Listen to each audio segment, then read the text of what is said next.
porque todo te pertenece a ti y de ti desciende todo, mi Dios. Te damos la gloria y la honra, Señor, por todo lo que somos y por todo lo que tenemos. Amén, mi Dios. Muy bien, pueden tomar sus asientos.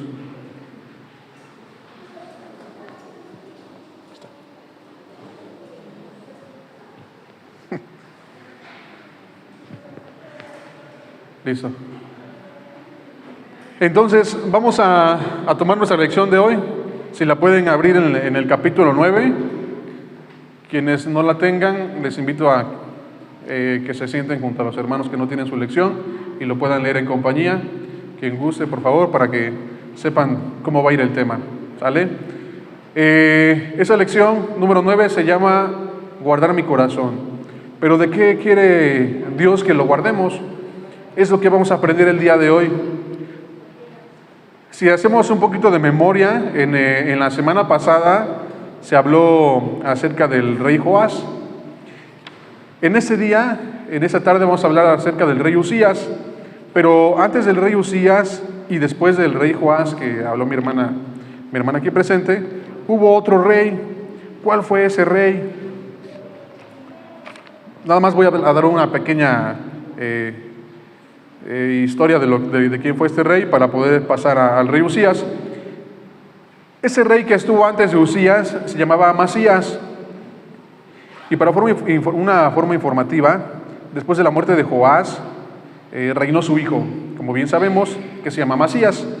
Este rey o este joven, digo joven porque tenía 25 años, no como su padre que reinó más joven, pero él tenía 25 años. Las características que tuvo este rey fueron dos que yo recalqué.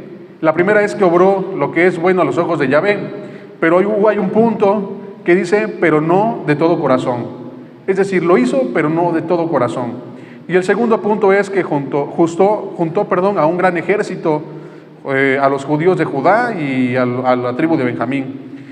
También tomó a sueldo a 100,000 hombres de Israel. Este rey, Amasías, tuvo un total de 400,000 hombres en su ejército. No es un número poco, es un número considerable para un ejército. Y este rey claramente quería atacar al pueblo que tumbó a su padre, ¿no? Previamente. Pero para eso vino un hombre de Dios a donde él estaba y le dijo que no fuera a enfrentar a ese ejército, porque recordemos que Dios había abandonado a su padre y por como tal a Israel. ¿Sale? Entonces él advirtió, pero ese rey no hizo caso, sino que agarró valor y fue y batalló, ¿no? con su ejército. Eso no lo va a encontrar en el libro, estoy hablando acerca del rey que fue antes. Hablando un poquito de este rey también,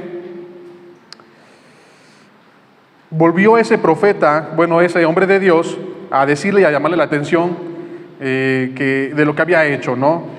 De que Dios le iba a juzgar, pero este rey Amasías le dijo, lo hizo callar, dijo, ¿acaso te hemos declarado el consejero del rey? Entonces ten cuidado con tus palabras y no sea que te mandemos a matar o te manda a matar. Eso fue lo que dijo. Ese rey Amasías, después de que ganó esa guerra a la que se animó y se puso impetuoso, le declaró la guerra al rey de Israel. Pero ¿qué creen que pasó? Pues claramente fue derrotado por el rey de Israel. Tras esa derrota, su mismo pueblo lo buscó porque estaban enojados de que él había dado la espalda al Dios poderoso. Entonces ellos mismos se unieron en contra de este rey Amasías y lo empezaron a perseguir. Tanto así que este rey huyó y se fue a Laquis, pero a pesar de que huyó, hasta allá lo fueron a buscar, lo encontraron y pues lo mataron claramente. Después de que ese rey murió, es donde pasamos al estudio de hoy, que reinó su hijo Usías. Y vamos un poquito a la historia, y para eso les voy a invitar a que vayamos a Segunda de Crónicas, capítulo 26.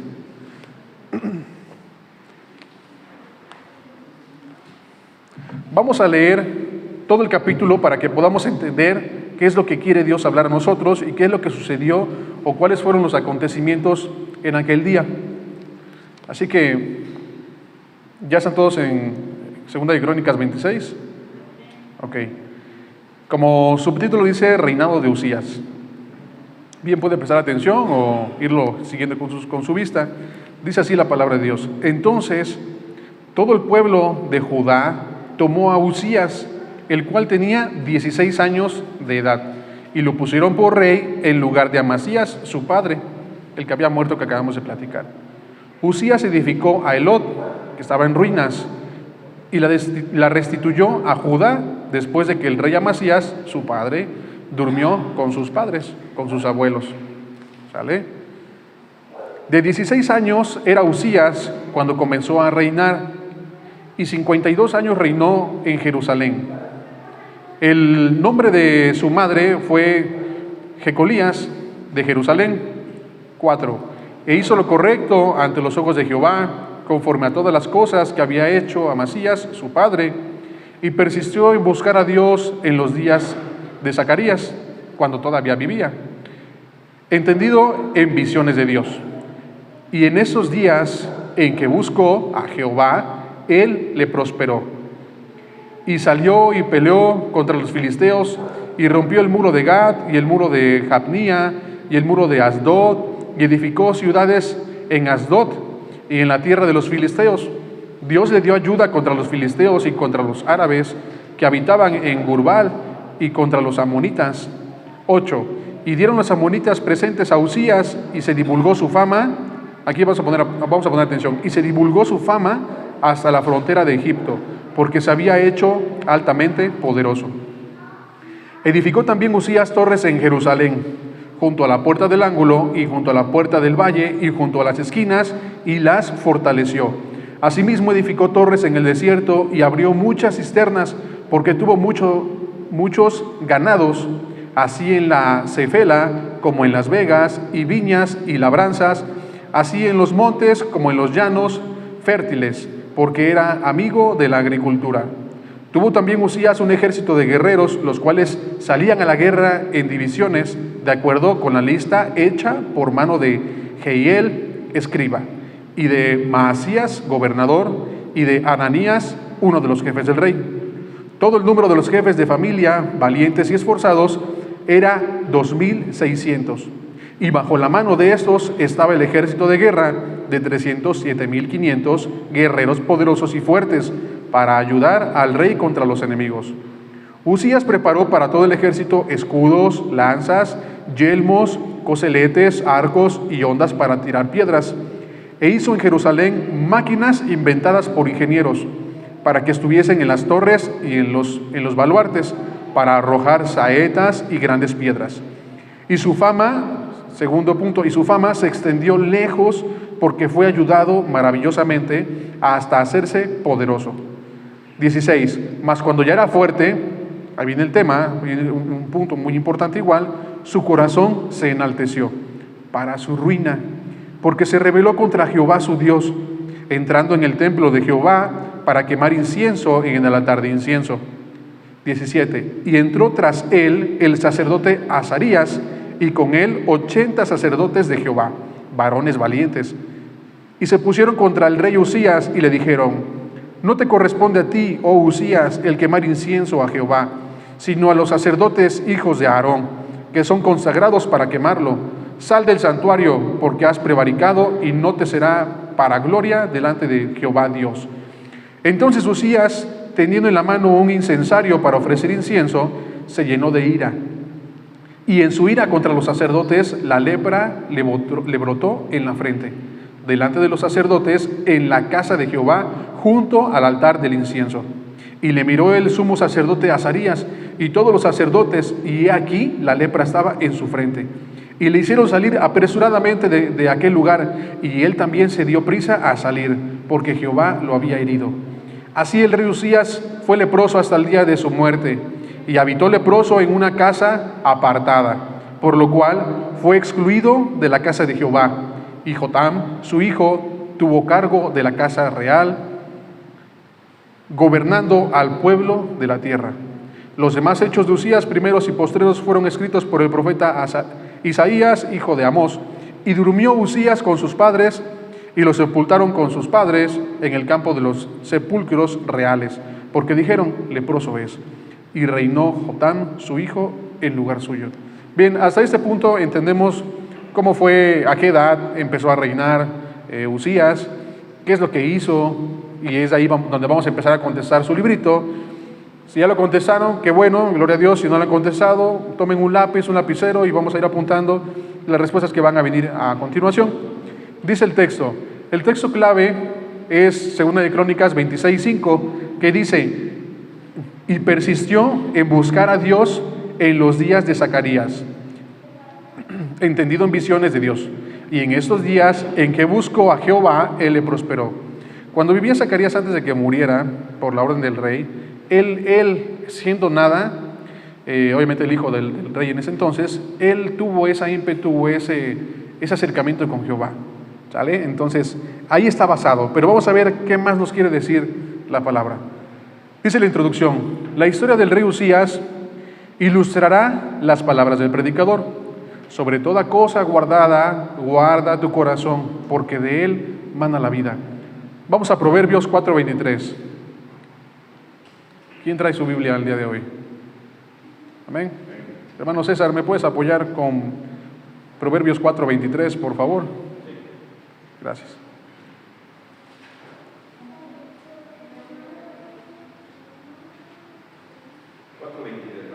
Así es. Dice, sobre toda cosa guardada, guarda tu corazón, porque de él mana la vida. Amén. Y rápidamente vamos a 2 de Crónicas 26:16, yo lo leo. Va con respecto a lo que acaba de leer mi hermano. Mas cuando ya era fuerte, ¿qué dice? Su corazón se enalteció para su ruina, porque se rebeló contra Jehová su Dios, entrando en el templo de Jehová para quemar incienso en el altar del incienso. Entonces claramente vemos que no guardó su corazón. La advertencia que tenemos en el pasaje que leyó mi hermano César, aquí no sucedió. Es por eso que hace la referencia, sobre toda cosa guardada, guarda tu corazón porque de él mana la vida. No se refería a problemas del cuerpo, estoy en la lectura del libro, no se refería a problemas del cuerpo, aunque también es cierto, sino a problemas de intenciones, pensamientos y emociones. ¿Por qué dice aquí que no se refería a problemas del cuerpo? Claramente, gracias. Claramente hay que cuidar nuestro corazón. Somos terrenales, somos carnales y hay que cuidar nuestra salud. Pero aquí se refería en cuestiones, como dice acá, pensamientos y emociones. Intenciones, pensamientos y emociones. Si lo pueden subrayar, subrayenlo, porque es muy importante todo es importante. Pero para esto, ¿qué son las intenciones? Las intenciones es el propósito de llevar a cabo una cosa por parte de nosotros, claramente. Sino a problemas de intenciones. Pensamientos, ¿qué son los pensamientos? Es el resultado de pensar o una decisión, la toma de una decisión. Y las emociones, ¿qué son las emociones? Estado de ánimo causado por impresiones de los sentimientos o experiencias, que son ideas, recuerdos, y se manifiestan como alegría, tristeza, miedo, cólera, etc. Esos tres puntos son los que nos menean, o los que menearon en aquel entonces al rey Usías. Seguimos con la lectura. Aquí, en esa lectura, la enfermedad más común es el orgullo. ¿Qué es el orgullo? Para ello, yo creo que todos sabemos qué es el orgullo. Es cuando uno se envanece a sí mismo, creyendo que todo es gracias a nosotros, de una u otra forma, tanto el éxito terrenal como el éxito espiritual. Sabemos que todo lo pone Dios y Dios lo dispone conforme su voluntad en cada uno de nosotros. Entonces, cuando esa persona, como nosotros, nos llegásemos a envanecer, pensando que tenemos mucho conocimiento, pensando que, tengo una buena memoria, tengo una excelente actitud, o sea, donde pase cualquier pensamiento mínimo en tu cabeza, en tu mente, estás enorgulleciéndote a ti mismo y le estás quitando la gloria y la honra a Dios. Hay que tener mucho cuidado. Para esto, los invito a que me apoyes, Jonah, a leer Proverbios 11:2. Katy, ¿me puedes ayudar, por favor, con Proverbios 16:5? Hermana Mati, Proverbios, por favor, 29:23. Y hermana Rode, Gálatas 6:3. Bien, ¿qué dice Proverbios 11:2? Cuando viene la soberbia, viene también la deshonra, mas con los humildes está la sabiduría. Amén. Proverbios 16:5. Abominación es a Jehová todo altivo de corazón, ciertamente no quedará impune. Amén. ¿Qué dice Proverbios 29:23? La soberbia del hombre le abate, pero al humilde de espíritu sustenta la honra. Humildad. Es punto clave y es el ejemplo que Cristo nos vino a poner. No tenemos por qué ser algo diferente de lo que Cristo vino a hacer en esa tierra. Y por último, Gálatas 6:3. Porque el que se cree ser algo no siendo nada, a sí mismo se engaña. Porque el que se cree ser algo, a sí mismo se engañará. Estoy para sofrer. Ahora bien,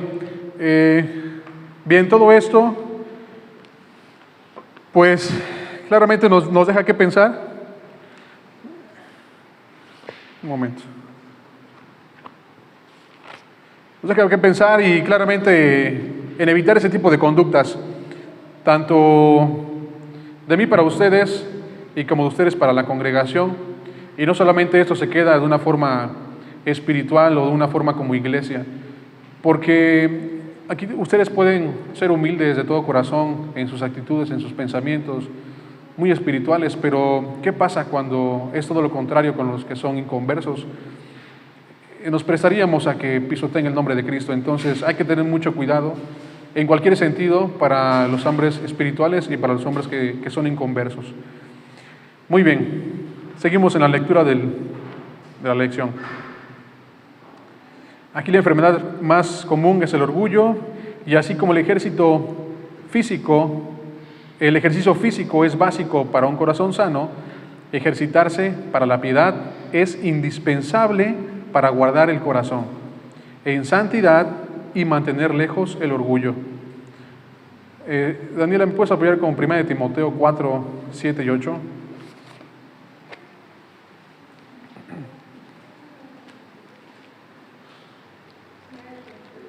Cuatro, 7 y 8.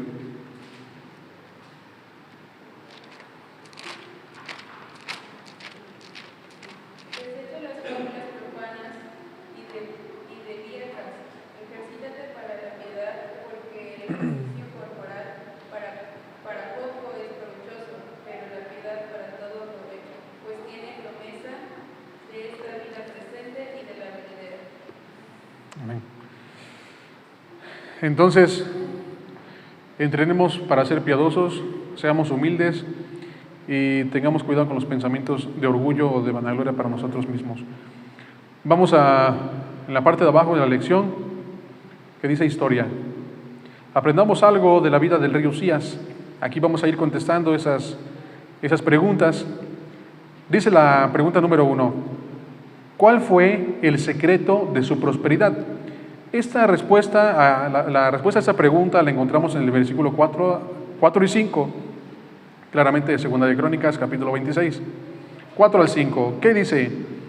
E hizo lo correcto ante los ojos de Jehová, conforme a todas las cosas que había hecho Amasías su padre, y persistió en buscar a Dios en los días de Zacarías, entendido en visiones de Dios. Y en estos días en que buscó a Jehová, él le prosperó. ¿Cuál fue el secreto de la prosperidad? Hizo lo bueno delante de los ojos de Yahvé, como lo había hecho su padre. Es decir, tuvo el mismo temor a Jehová como lo tuvo su padre. Y también, pues, esto bueno que hizo fue el ímpetu que tuvo de buscar el rostro de Jehová cuando estaba Zacarías en aquel momento. Lo pueden poner más corto en su libro, ¿no? Como ustedes gusten. Pregunta número 2. ¿Qué edificó en Jerusalén? Lo encontramos en el versículo 9, más para abajo. Edificó también Usías torres en Jerusalén, junto a la puerta del ángulo y junto a la puerta del valle y junto a las esquinas, y las fortificó. Entonces, respondiendo a la pregunta, ¿qué edificó en Jerusalén? ¿Torres de defensa o torres simplemente? Pregunta número 3. ¿Qué construyó en el desierto? Para esto vamos al versículo número 10. Asimismo, edificó torres en el desierto y abrió muchas cisternas, porque tuvo muchos ganados. Así en la Cefela como en las vegas, y viñas y labranzas, así en los montes como en los llanos, fértiles porque era amigo de la agricultura. Entonces, ¿qué edificó en el desierto? Pues ahí apúntenlo, ¿sale? Dice la número 4, ¿de qué era amigo? La encontramos ahí mismo en el versículo número 10, casi hasta abajo, porque era amigo de la agricultura. ¿Correcto? Bien. Pregunta número 5, ¿qué preparó para su ejército? Vamos al versículo 14. Y Uzías preparó para todo el ejército escudos, lanzas, yelmos, coseletes, arcos y ondas para tirar piedras. Ahí está la respuesta. Pregunta número 6. ¿Por qué se extendió su fama? Esa la vamos a encontrar en 2 versículos. Primeramente en el 8, que dice, y dieron los amonitas presentes a Uzías, y ahí dice, y se divulgó su fama hasta la frontera de Egipto, porque se había hecho altamente poderoso. Y de ahí vamos al 15, en el último punto y aparte, punto y seguido, que está casi hasta abajo. Y su fama se extendió lejos porque fue ayudado maravillosamente hasta hacerse poderoso. Pregunta número 7. ¿Hasta cuándo duró todo esto? Vamos al versículo número 16. Dice así, mas cuando ya era fuerte, su corazón se enalteció. Eso es lo clave, se enalteció. Y de ahí sigue que fue para su ruina. Entonces, ¿cuándo duró todo esto? Hasta que su corazón se enalteció por la fortaleza que tenía. Y aquí me puse a pensar, ¿nosotros qué tenemos? ¿Tenemos acaso un ejército? ¿Somos reyes? ¿Somos presidentes? ¿Somos alcaldes? ¿Somos gobernadores? Él lo era y tenía un pueblo. Nosotros tenemos, si acaso, a nuestra familia, y es a quien gobernamos o tratamos de gobernar a través de los pensamientos de Dios, de Cristo, nuestro Señor. Y siendo muchísimo menos, vamos a decirlo terrenalmente, nos enaltecemos y viene el orgullo a nosotros, de una u otra forma.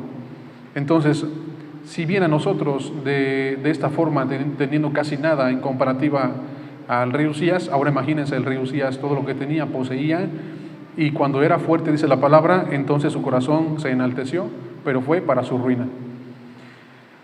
Ok, entonces, dice la lección más abajo, nos gustaría saber más de Uzías, un rey inteligente, rodeado de ministros capaces e ingenieros con inventiva. Supo traer prosperidad al campo y seguridad a la ciudad. Sin embargo, los detalles se centran no en sus hechos, sino en sus motivaciones. Anótalas. Dice el inciso, la pregunta, la opción A. ¿Qué tuvo de su padre? ¿Qué recuerdan que tuvo de su padre? Yo le puse el temor de Dios. También pudo haber sido el ejemplo, pero yo me inclino más por el temor de Dios. Lo encontré en el versículo número 4. E hizo lo recto ante los ojos de Jehová, conforme a todas las cosas que había hecho Amasías su padre. ¿Cierto? B. ¿Qué era Zacarías? Versículo 5. Era entendido en visiones de Dios. Inciso C. ¿Cuál fue su afición? La afición de Uzías, ¿cuál fue? ¿Cuál fue? Lo encontramos en el versículo número 10. Su afición era el ganado, era la agricultura. ¿Sale, señores? Bien, inciso C. La capacidad organizativa y administrativa la obtuvo la encontramos en el versículo número 11, que dice, tuvo también Uzías un ejército de guerreros, los cuales salían a la guerra en divisiones, de acuerdo con la lista hecha por mano de Jehiel, escriba, y de Maasías, gobernador, y de Ananías, uno de los jefes del rey. Es decir, no estuvo solo, tuvo compañía experta, experimentados, que a través de ellos fue el tema organizativo y administrativo. ¿Sale? Ahora dice, inciso E, ¿qué obtuvo de los ingenieros? ¿Recuerdan qué obtuvo de los ingenieros? La encontramos en el versículo número 15. E hizo en Jerusalén máquinas inventadas por ingenieros, para que estuviesen en las torres y en los baluartes, para arrojar saetas y grandes piedras. ¿Sale? Eran unas armas que las puso encima de las torres, para defender claramente al pueblo. Número 2 de la lección. También los detalles del fin de su historia están llenos de lecciones. ¿Qué respuesta darías a estas preguntas? Dice así: si no se hubiera enaltecido su corazón, inciso A, hubiera hecho más cosas notables, inciso B, hubiera sido aún más poderoso, o inciso C, hubiera escuchado a Azarías. Yo coloqué el inciso A y el B. Coloqué hubiera hecho cosas más notables y también hubiera sido aún más poderoso. ¿Por qué no coloqué la de hubiera escuchado a Azarías? Porque claramente si no hubiese enaltecido su corazón, pues no estaría por qué estar disputando ese tipo de riñas que tuvo en su momento. Entonces las dos primeras para mí son las correctas. Número 3, meditemos en su triste fin. Vamos al capítulo, ahí mismo 26, al versículo 21. Dice así: así el rey Uzías fue leproso hasta el día de su muerte, y habitó leproso en una casa apartada, por lo cual fue excluido de la casa de Jehová, y Jotam, su hijo, tuvo cargo de la casa de Israel, gobernando al pueblo de la tierra. Claramente los leprosos no podían convivir. ¿Sale? Todos conocemos que el leproso tenía que estar gritando leproso, leproso. Todos conocemos esa historia, y tenían que ser excluidos y pasar un cierto tipo de situaciones con los encargados de aquel entonces para que fuera purificado, etcétera, etcétera. Entonces dice aquí que a partir de que tuvo esa contienda con los sacerdotes, estuvo excluido todo ese tiempo a partir de que le salió la lepra en la frente. Yo me imaginaba la lepra en la frente. Todos hemos tenido un poquito de granitos en la cara y cuán avergonzados a veces nos sentimos. Ahora imagínense una enfermedad que sabíamos y que él sabía que había sido herido por la mano de Dios. Qué fuerte, ¿no? Ahora bien, dice la aplicación. Dice el 3, meditemos en su triste fin, lo acabamos de leer. Inciso A, no habitó en el palacio, no pudo entrar más en la casa de Jehová. E inciso C, tuvo que dejar su cargo real. Todo por el orgullo. Y si lo pensamos así nosotros, tal vez no nos hiere la mano de Dios. A veces sí, claramente, pero no con lepra. Pero tal vez no perdemos un reino, tal vez no vivimos y morimos excluidos en un cuarto. Pero ¿qué hemos perdido? Si alguien puede hacer memoria en sus vidas, ¿qué hemos perdido muchas veces cuando ese orgullo hiere alguna relación? Una relación familiar, una relación de amistad, una relación de trabajo, y muchas veces en el matrimonio la vemos, ¿no? Viene una pequeña discusión y entra el orgullo de yo no te pido perdón, ¿no? Suele suceder. O me hago el digno, me hago a un lado, y muchas de las veces esperamos a que la otra persona sea quien venga y arrodille o baje su cara y diga, bueno, está bien. O sea, a veces somos tan orgullosos en muchas situaciones que es cosa que tenemos que, si llegó a pasar, claramente lo pasó en mí, así es, no fui perfecto, pero son cosas que Dios va puliendo conforme te vas metiendo en su palabra, y son cosas que deben de mantenerse hasta el día del fin de nosotros, cuando Cristo venga a los cielos por nosotros. Ahora bien, dice la aplicación, aquí sí preparen sus Biblias, les voy a estar dando versículos, vamos a interactuar. Pensemos en nuestras motivaciones. Inciso A, ¿de quién es el ejemplo que seguimos e imitamos? Nos está hablando nosotros. A ver, Richard, ¿me puedes apoyar, por favor, en 1 Corintios 11:1?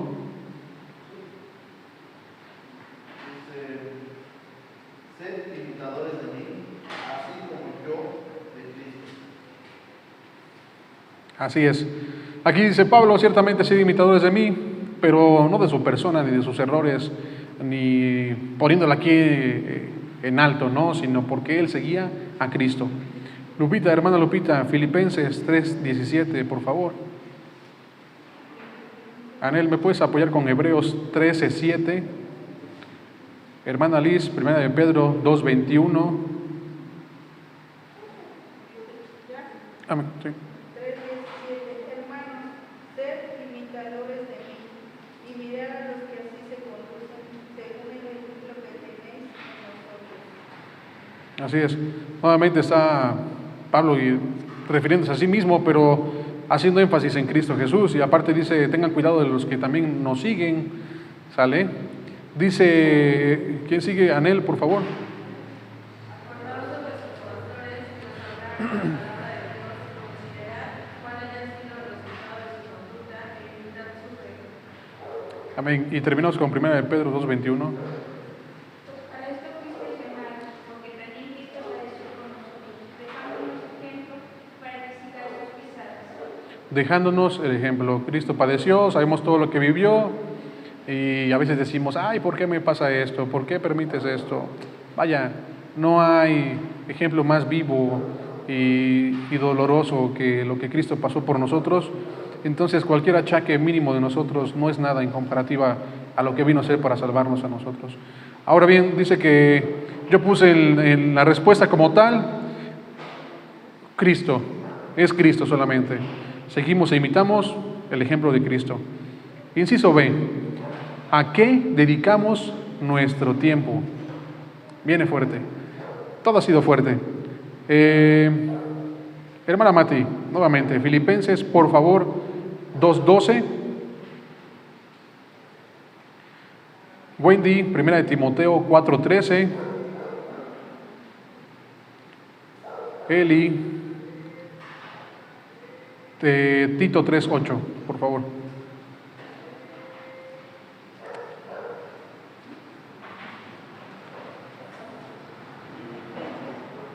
Filipenses 2:12, mi hermana Mati. Por tanto, amados míos, como siempre habéis obedecido, no como en mi presencia solamente, sino mucho más ahora en mi ausencia, ocupaos en vuestra salvación con temor y temblor. Así es, procurar nuestra salvación. Y procurar no es asisto a la congregación, digo uno que otro amén, derramo mis lágrimas, dice que me arrepiento, vuelvo a hacer lo mismo, y llego a la casa y me echo en el sillón, abro mi celular, veo la televisión y paso el tiempo, dan las 11 y el día siguiente se te olvida todo, o se nos olvida todo. Eso no es procurar nuestra salvación. Claramente es todo lo contrario. Todos lo sabemos y es lo que tenemos que hacer, procurar nuestra salvación. Siguiente, por favor, Hebreos 13, perdón, 1 de Timoteo 4:13. Entre tanto que voy, ocúpate la lectura, la exhortación y la enseñanza. Lectura, exhortación y enseñanza. Y terminamos con Tito 3:8. Palabra fiel es esta, en estas cosas quiero que insistes con firmeza, para que los que creen en Dios procuren ocuparse en buenas obras. Estas cosas son buenas y útiles a los hombres. Así es, preocuparnos o ocuparnos en las buenas obras.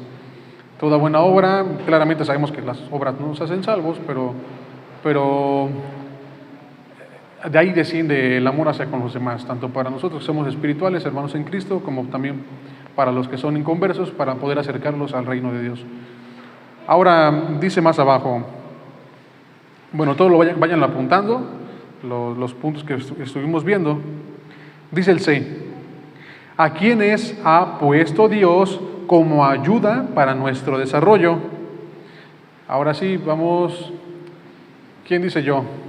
Quien lo tenga es libre de leerlo. 1 de Corintios 12:7. Pero a cada uno le es dada la manifestación del Espíritu para provecho.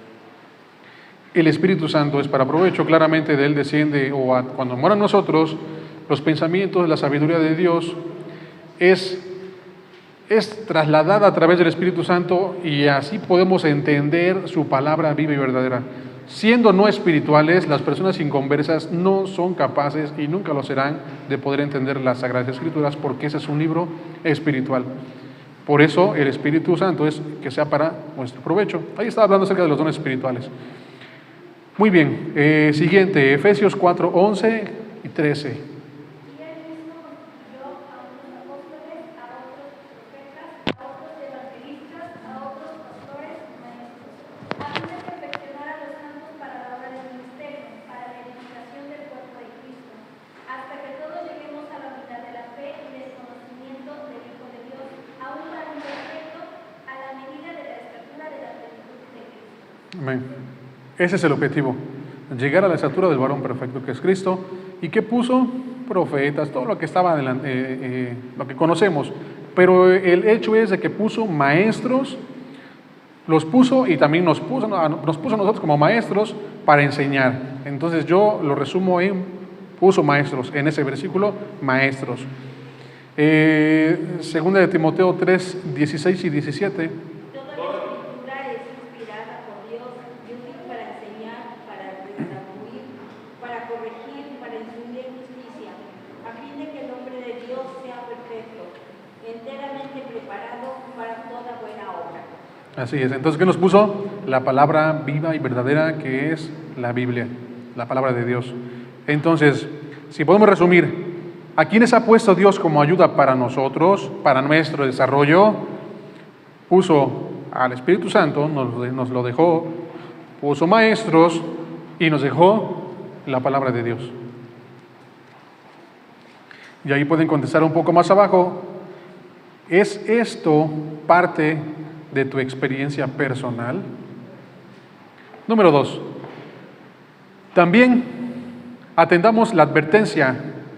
He aquí unos paralelos con lo que perdió Uzías. ¿Cómo interpretas lo siguiente? ¿Qué puede pasarte a ti?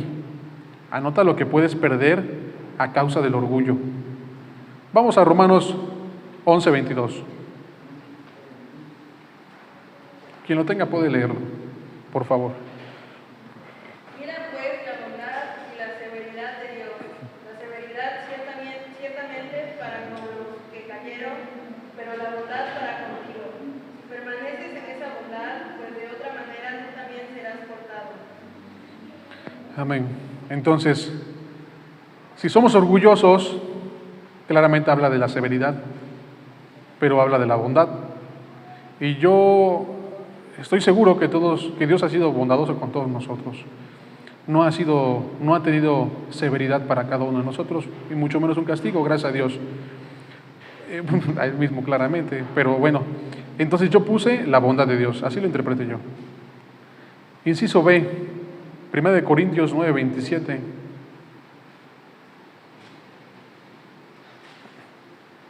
Sino que golpeó mi cuerpo y lo pongo en servidumbre. No sea que habiendo sido heraldo para otros, yo mismo venga a ser eliminado. Así es. Ahí estaba hablando acerca de una carrera espiritual. Y aquí, bueno, leyendo un poco más antes, mi respuesta fue ser eliminado de la carrera, de esa carrera que no es como las carreras terrenales que tienen una corona corruptible, sino estamos en esta carrera para recibir una corona incorruptible. Entonces, si mi orgullo o me lleno de orgullo a mí mismo, yo podría ser eliminado de la carrera espiritual y perder mi corona. Inciso C, 1 de Juan 2:28. La obra de Dios permanecer en él para que cuando se manifieste tengamos confianza para que nos alejemos de él avergonzados. Así es. Yo coloqué ahí nuestra confianza para estar delante de Él. Dice, como siervo que no tiene de nada de qué avergonzarse. Tenemos algo, eso ya se habló hace unos días, tenemos algo de qué avergonzarnos delante de la presencia de Dios. En tus oraciones te sientes avergonzado, nos sentimos avergonzados por alguna situación arraigado o a raíz del orgullo o a raíz de una mala actitud. ¿De qué te sientes avergonzado delante de la presencia de Dios? Inciso D, 2 de Juan 8:9.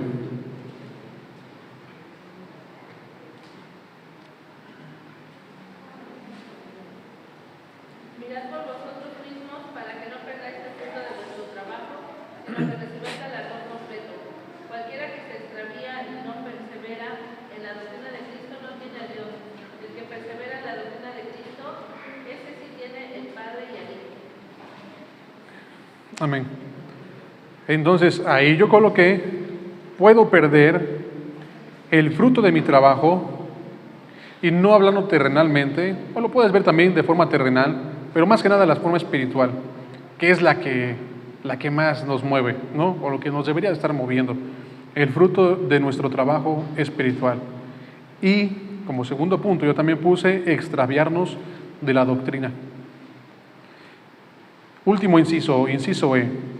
¿Quién puede leer, por favor, Apocalipsis 3, 8 y 11? Yo conozco tus obras, y he aquí puesto delante de ti una puerta abierta, la cual nadie puede cerrar, porque aunque tienes poca fuerza, has guardado mi palabra y no has negado mi nombre. He aquí, yo entrego de la sinagoga de Satanás a los que se dicen ser judíos y no lo son, sino que mienten. He aquí, yo haré que vengan y se postren a tus pies y reconozcan que yo te he amado. Por cuanto has guardado la palabra de mi paciencia, yo también te guardaré de la hora de la prueba, que ha de venir sobre el mundo entero, para probar a los que moran sobre la tierra. He aquí, yo vengo pronto. Retén lo que tienes, para que ninguno tome tu corona. Amén. Amén. Entonces, ahí yo coloqué nuestra corona, mi corona, que nadie me robe mi corona, y no quiero perder la protección de Dios. Todos tenemos la protección del Padre, de muchas formas, y a veces ni sabemos que nos está protegiendo. No sé si les ha pasado, se enteran un día, 10 minutos antes, media hora antes, sucede un accidente donde tú estabas pasando justamente hace esos 15 minutos. Y tal vez nuestra mente dice, gracias a Dios, ¿no? Y uno piensa, tal vez era para mí. Y a veces ese tal vez pudo haber sido realmente era para ti, pero la mano de Dios que mora sobre los que le temen, que está sobre los que le temen, es quien nos protege. ¿Me ha pasado? Sí, me ha pasado claramente. Pero el punto es no perdernos de su mano para no perder la protección de Dios. Número 3. De lo anterior puedes encontrar consejos para ejercitarte para la práctica de la presencia de Dios, es decir, la piedad. Anota la cita que corresponda. Bien, yo lo coloqué de esa forma. Dice el inciso A, guardar la palabra de Dios. Apocalipsis 3, 8, 11, que no lo neguemos, que seamos fieles, así Él también no nos negará, y también así Él nos guardará. Inciso B, permanecer en Cristo Jesús. Primera de Juan 2, 28, es el que decía arriba el inciso C, que podemos perder puedo perder mi confianza, nuestra confianza para estar delante de Él, es decir, que no tengamos de qué avergonzarnos. Yo coloqué esa. Repito, Primera de Juan 2, 28. Inciso C, permanecer en su doctrina. Ahí coloqué Segunda de Juan 8, 9, que habla acerca del fruto de nuestro trabajo y acerca de la sana doctrina. Inciso D, permanecer en su bondad. Romanos 11, 22, que habla acerca de la bondad de Dios. E inciso E, dominar mis pasiones carnales. Primera de Corintios 9 a la 27.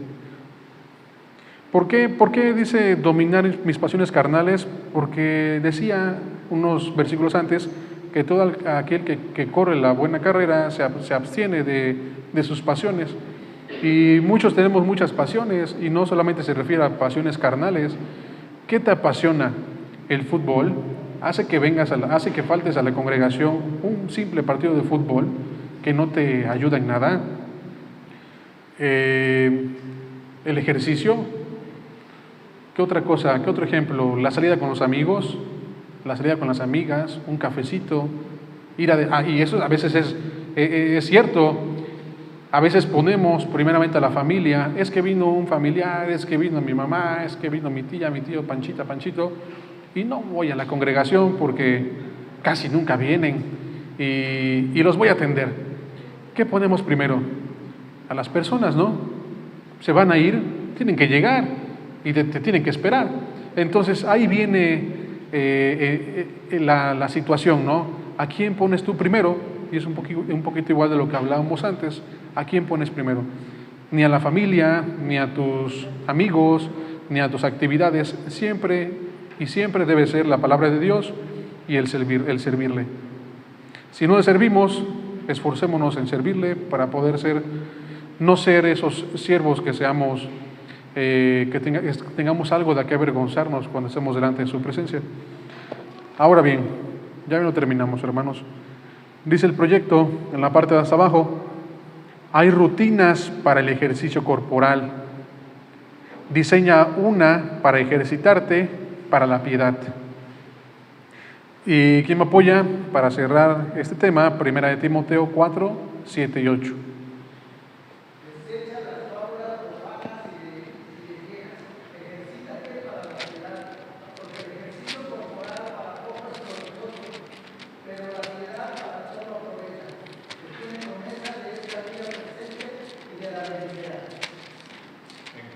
Así es. No está diciendo que no hagamos ejercicio, no es excusa para los que estamos un poquito pasados de peso, porque claramente somos el templo del Espíritu Santo y no puede haber alguien que esté liderando, a menos que tenga una enfermedad, ser una persona muy obesa, lo digo yo así lo pienso. ¿Por qué? Porque entonces no estás cuidando el templo, que somos templo ahora del Espíritu Santo. Entonces, repito, no está diciendo que no hagamos ejercicio, claramente lo tenemos que hacer para cuidar nuestra salud del corazón, hablábamos hace un momento, pero dice que nos ejercitemos en otras cosas, ¿no? ¿En qué decía? Perdón, en la piedad. ¿Sale? El ejercicio para la piedad. Hagámoslo, llevémonos eso de tarea. Si ya lo hacemos, si ya lo hacen, refuércenlo aún más cada día, y si no, pues entonces hagamos esa rutina diaria para ejercer o ejercitarnos en la piedad. Bien, pues gracias a Dios terminamos este capítulo 9. Claramente la palabra principal de muchas es, ¿cuál es? ¿Cuál? Sí, pero ¿por qué tenemos que guardar el corazón? Por el orgullo, que no seamos orgullosos, que no nos envanezcamos nosotros mismos. Entonces, yo he sido orgulloso, Dios ha quitado mi orgullo y lo seguirá tratando claramente porque somos carne, pero para mí se me quedó al 100% la palabra orgulloso. Hay mucho que perder si somos orgullosos, hay poco que ganar si somos orgullosos. Tengamos el ejemplo de este rey Usías, que perdió todo, teniendo todo llegó a tener nada. Muy bien, entonces vamos a ponernos de pie para dar gracias a Dios y poder culminar con eso.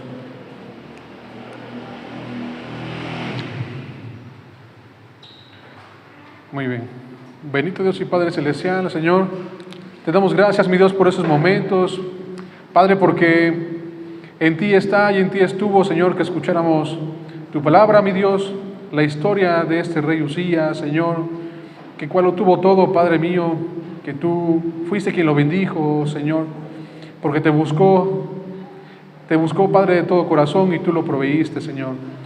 Yo sé, mi Dios, que has sido tú y solamente tú, Padre mío, el que nos ha provisto en todo este tiempo, mi Dios, a mi persona, a mis hermanos, Padre mío, y te pido, Padre, humildemente, Señor, que quites de nosotros y que no permitas, Padre mío, la vanagloria para nosotros mismos, Señor, y que tampoco seamos objetos, Señor, para vanagloriar a otras personas o a otros hermanos míos, para que no hagamos de esa forma tropezar su corazón, Señor, para que de ninguna forma ninguno de nosotros nos sentamos orgullosos. ¿Por qué? Porque todo desciende de ti, Señor. La sabiduría, el conocimiento, el entendimiento de tu palabra, mi Dios, no es por nuestras fuerzas, Señor, y no es porque tengamos una gran memoria o un gran conocimiento o un gran entendimiento, Señor. Es así porque tu Espíritu Santo que mora en nosotros, Señor, y a través de tus pensamientos y ordenanzas, así tú nos iluminas, Señor, a través de tu palabra. Mi Dios, quita de nuestras vidas todo orgullo, mi Dios, de cualquier forma, Padre mío, para tu iglesia, para la iglesia de Cristo, mi Dios, para nuestra familia, Señor, y para los inconversos, Señor. Permítanos seguir siendo un ejemplo tuyo, mi Dios, hasta llegar a ser a la estatura del varón perfecto, que es Cristo, Señor Jesús, en el cual nosotros creemos, Señor. Gracias te damos por esos momentos, gracias te doy por mi vida, por la vida de mi familia y por la vida de mi familia que son tus hijos, es la iglesia, mi Dios, y te pido humildemente que dejes estas palabras y esta lección clavada en nuestros corazones, Señor, en nuestras mentes, y que nos esforcemos, mi Dios, y que detectemos, mi Dios, cada punto en el cual podamos envanecernos o enorgullecernos de nuestras acciones. Seas tú, mi Dios, el que nos diga en nuestra cabeza a través del Espíritu Santo: detente, y no lo sigas haciendo, porque puedes correr gran peligro. Mi Dios, te damos gracias. Gracias, mi Dios, por tu misericordia, por tu amor y por tu bondad que tú has puesto en cada uno de nosotros. A ti la gloria y la honra por los siglos de los siglos, mi Dios. Amén.